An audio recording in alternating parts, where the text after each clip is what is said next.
Assalamualaikum warahmatullahi wabarakatuh. Pada video ini saya akan menjelaskan mengenai tugas tim BEST Project pada mata kuliah Hukum Administrasi Daerah di Fakultas Hukum Universitas Pancasila. Tim BEST Project merupakan salah satu metode pembelajaran di mana tujuannya adalah menciptakan kelas yang kolaboratif dan partisipatif. Oleh karena itu, rekan-rekan mahasiswa diminta untuk berkolaborasi dengan rekan-rekan lainnya dalam satu kelompok, ya. Kemudian juga didorong untuk meningkatkan daya inisiatif dan juga kreativitasnya. Selama satu semester ini terdiri dari 16 kali pertemuan. Metode pembelajaran tim BEST Project kita akan gunakan pada sesi 1 sampai dengan sesi ke-7, dan hasil dari tim BEST Project ini merupakan penilaian ujian tengah semester. Ya, penilaian ujian tengah semester. Hasilnya bisa dalam bentuk karya ilmiah ataupun karya seni terkait dengan hukum administrasi daerah. Sistem penilaian dalam bentuk kelompok. Karya ilmiah ataupun karya seni berbagai macam bentuknya, ya. Rekan-rekan, ya, bisa rekan-rekan menentukan mau membuat suatu booklet atau membuat suatu infografis, namun di modul sudah diusulkan beberapa hasil karya ataupun hasil seni, ya, karya ilmiah atau karya seni yang teman-teman dapat buat, ya, pada setiap temanya. Sebelum masuk ke sesi ke-8 atau ujian tengah semester, pada sesi 1 sampai dengan sesi 7, ya, Anda akan diajak untuk atau diberikan juga materi pembelajaran, kemudian juga membahas mengenai progres kelompok dan juga melakukan diskusi kelompok. Namun di sesi kedua Anda diminta, ya, pada saat ini Anda diminta untuk membuat suatu rencana kerja. Ya, apa saja yang akan Anda lakukan pada sesi ketiga, kedua, 3, 4, 5, 6, 7, dan sampai dengan sesi ke-8 presentasi akhir. Oke, saya ulang kembali. Untuk penilaian tim BEST Project dilakukan pada sesi kedua sampai dengan ke-7. Sesi kedua pada pertemuan kali ini Anda diminta untuk melakukan atau membuat kelompok, kemudian membuat rencana kerja. Masing-masing kelompok membuat rencana kerja. Rencana kerja ini sebagai laporan di sesi 2. Sesi kedua nanti dikumpulkan di sesi ketiga. Ya, jadi untuk sesi 2 ini belum ada laporan kelompok. Ya, laporan progres kelompok, tetapi silakan Anda persiapkan rencana kerja untuk dikumpulkan di sesi ketiga.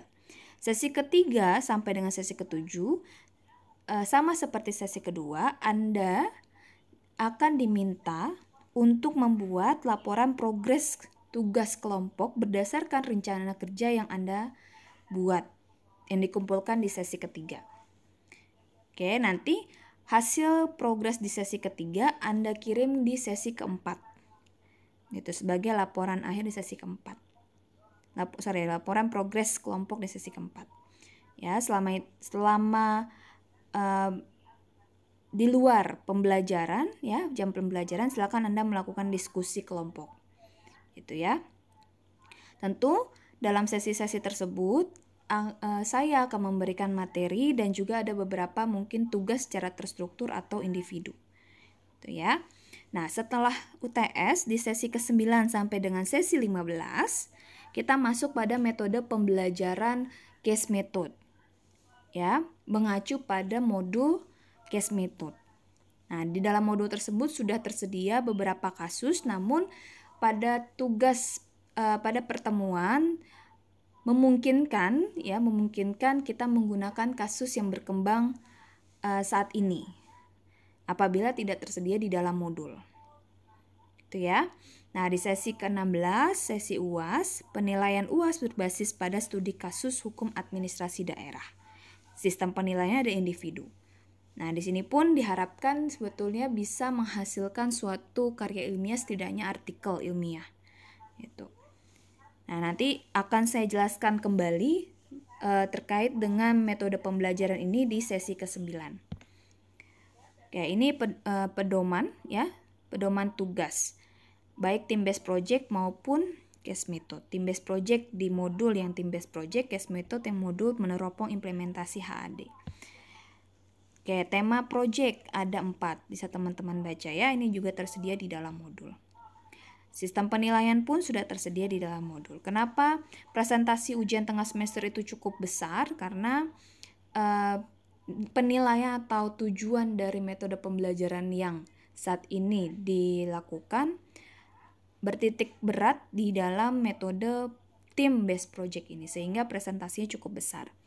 Gitu. Kategori penilaian mohon diperhatikan, silakan dibaca di dalam modul. Langkah pengerjaan ini sebagai pedoman ya, pedoman rekan-rekan untuk melakukan tugas team based project ini. Oke. Nah, yang pertama adalah membentuk kelompok. Kita sudah lakukan di pertemuan pertama dan pertemuan kedua ini ya. Pertemuan kedua Anda juga tahap kedua Anda akan dibagi tema-temanya. Nah, temanya itu sudah saya tentukan di slide terakhir ya. Nanti mengikuti kelompoknya ya, mengikuti pembagian kelompoknya. Jadi tidak diacak ya. Kemudian yang ketiga, melakukan inventarisasi dan analisis terhadap setiap topik. Nah, ini tahap selanjutnya ya, silakan Anda lakukan ya. Dilakukan di sesi 1, 2 dan 3.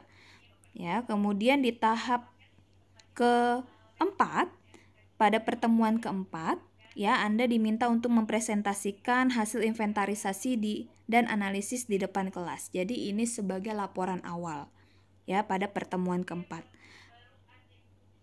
Pada pertemuan kelima, Anda diminta untuk mengemas hasil langkah pada poin ketiga ya, ke dalam suatu infografis ataupun dalam suatu rencana atau karya yang akan Anda buat. Ya, pertemuan ketujuh pada setiap kelompok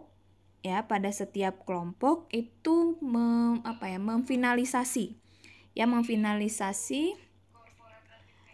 memfinalisasi tugas kelompok yang dikerjakan gitu ya. Pertemuan ketujuh dilakukan latihan dan juga rancangan hasil karya ini sudah bisa ditayangkan atau bisa dipresentasikan di kelas gitu ya. Ini di kelas dulu deh, jangan publik dulu. Pas publik itu ada di pertemuan ke-8. Jadi kita akan sediakan, kita sama-sama mempublikasikan hasil karya teman-teman ya, masing-masing kelompok. Baik bisa melalui Instagram ataupun YouTube ataupun sarana yang lainnya ya. Nah, ini pembagian tema project. Ya, pembagian tema project. Kalau kelompoknya terdapat 5.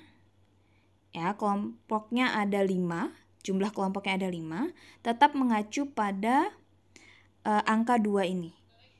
Ya, tapi kalau satu kelas ini ada 6 kelompok, ya, mengacu pada ini. Ya, nanti penyusunan tugasnya, ya, penyusunan laporannya sama seperti di modul. Oke, sesuai dengan temanya masing-masing. Ya, gitu. Nah, ini setiap minggu setiap kelompok menyampaikan laporan perkembangan persiapan proyek melalui Google Classroom yang disediakan. Oke, terima kasih. Semoga dapat memberikan penjelasan. Apabila ada yang kurang jelas, silakan ditanyakan melalui WhatsApp group ataupun boleh langsung ke saya. Ya, baik via email ataupun WhatsApp lah yang lebih lebih cepat. Oke, terima kasih. Wassalamualaikum warahmatullahi wabarakatuh.